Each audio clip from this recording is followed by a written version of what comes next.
Quick sand में डूबना असंभव है। क्विक सैंड का घनत्व लगभग 2 ग्राम प्रति मिलीमीटर है, जबकि मानव घनत्व केवल 1 ग्राम प्रति मिलीमीटर है। इसका मतलब है कि आप इतने घने नहीं हैं कि इसमें पूरी तरह से डूब सकें। हालांकि आपकी हलचल रेत को तरल कर देती है, जिसका अर्थ है कि जितना अधिक आप घबराते हैं और घूमते हैं, उतना ही आप इसमें डूबते जाएंगे। और यदि आप स्थिर रहते हैं तो आप केवल कमर तक ही इसमें धंसेंगे। हनीगाइड पक्षियों का मनुष्य के साथ एक दिलचस्प रिश्ता होता है।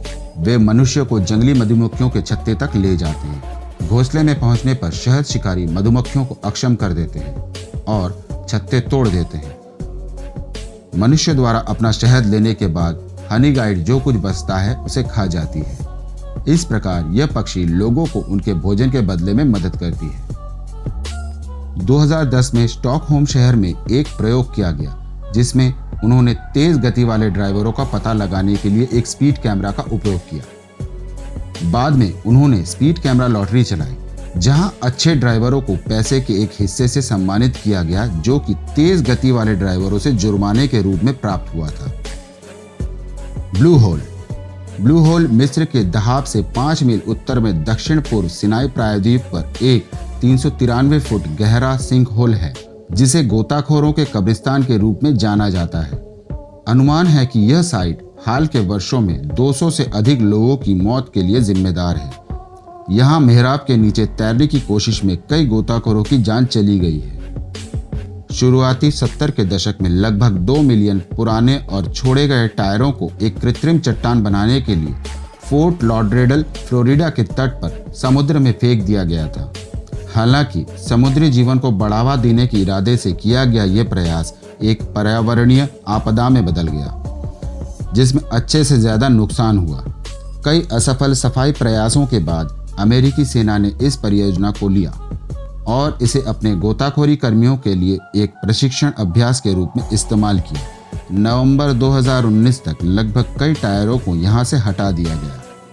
वॉल्टर ब्रूनिंग एक आजीवन सिगार धूम्रपान करने वाले व्यक्ति थे, लेकिन जब वह 103 वर्ष के थे तब उन्होंने सिगार पीना छोड़ दिया था, क्योंकि सिगार उस समय बहुत महंगा हो गया था। इसके बाद उपहार के रूप में जब उनके पास बहुत से सिगार जमा हो गए तो उन्होंने 108 वर्ष की आयु में फिर से सिगार पीना शुरू कर दिया। वह 114 वर्ष से अधिक उम्र तक जीवित रहे और अप्रैल 2011 में उनकी मृत्यु हो गई।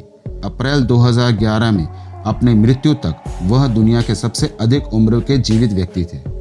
जब एक रानी मधुमक्खी बीमार और बूढ़ी हो जाती है तो श्रमिक मधुमक्खियां उसे बदलने के लिए सुपर सेडर नामक प्रक्रिया से गुजारते हैं। जब एक नई रानी उपलब्ध हो जाती है तो कार्यकर्ता मधुमक्खी मौजूदा रानी के चारों ओर कसकर समूह बना लेती है, जिससे उसके शरीर का तापमान बढ़ जाता है और अधिक गर्मी से उसकी मृत्यु हो जाती है। इस प्रक्रिया को बॉलिंग कहते हैं। नर कंगारू मादाओं को प्रभावित करने के लिए अपने बाइसेप्स को फ्लेक्स करते हैं। शोधकर्ताओं ने पाया है कि नर कंगारू अपने उभरे हुए बाइसेप्स का इस्तेमाल प्रतिद्वंदी साथियों को दूर भगाने के लिए भी करते हैं। कंगारुओं को लंबे समय से ताकत का प्रतीक माना जाता रहा है। बॉक्सिंग कंगारू ऑस्ट्रेलिया का राष्ट्रीय प्रतीक है और ऑस्ट्रेलिया में पुरुष वास्तव में बॉक्सिंग रिंग में कंगारुओं से लड़ते थे। सुसान जी फिनले ने जनवरी 1958 से नासा की जेट प्रोपल्शन लेबोरेटरी में काम करना शुरू किया था, जो उन्हें अंतरिक्ष एजेंसी की सबसे लंबे समय तक सेवा देने वाली महिला कर्मचारी बनाती है। फिनले ने एक्सप्लोरर 1 के लॉन्च से 2 दिन पहले अपना करियर शुरू किया था और उन्होंने सौरमंडल में सूर्य, चंद्रमा, सभी ग्रहों और अन्य पिंडों की खोज में भाग लिया। 2018 में उन्हें नासा से असाधारण लोक सेवा पदक मिला। बर्लिन के पतन के दौरान सोवियत संघ के सैनिकों ने एक युवा एसएस सैनिक को पियानो बजाने के लिए मजबूर किया और उन्होंने उसे यह बताने के लिए सांकेतिक भाषा का इस्तेमाल किया कि जैसे ही वह रुकेगा उसे मार दिया जाएगा। वह युवा सैनिक लगातार 22 घंटों तक पियानो बजाता रहा, लेकिन अंत में थक कर रो पड़ा और जब उसने पियानो बजाना बंद कर दिया तो सोवियत सैनिकों ने उसे बधाई दी और फिर उसे गोली मार दी। 1962 में 2 अमेरिकी वैज्ञानिकों ने देखा कि पेरू में एक पहाड़ पर एक विशाल चट्टान का हिस्सा ढह सकता है जो पास के शहर को मिटा सकता है, तो उन्होंने इसकी सूचना सरकार को दी, तो सरकार ने दोनों की बातों पर गौर न करते हुए उन्हें जेल में डालने की धमकी दी। इस बात से डरकर दोनों वैज्ञानिक देश छोड़कर भाग गए और स्थानीय लोगों को आने वाली आपदा के बारे में कभी भी मुंह न खोलने की चेतावनी दी गई। मजबूरन लोगों ने इसका जिक्र करना बंद कर दिया।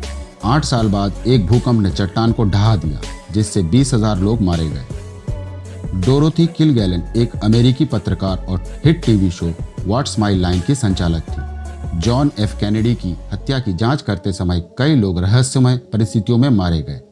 इसी श्रृंखला में मृत पाए जाने से कुछ समय पहले किलगैलन ने स्पष्ट रूप से अपने एक दोस्त से कहा था, मैं जल्द ही असली कहानी को सामने लाने जा रही हूँ, जो इस सदी की सबसे बड़ी ब्रेकिंग न्यूज होगी।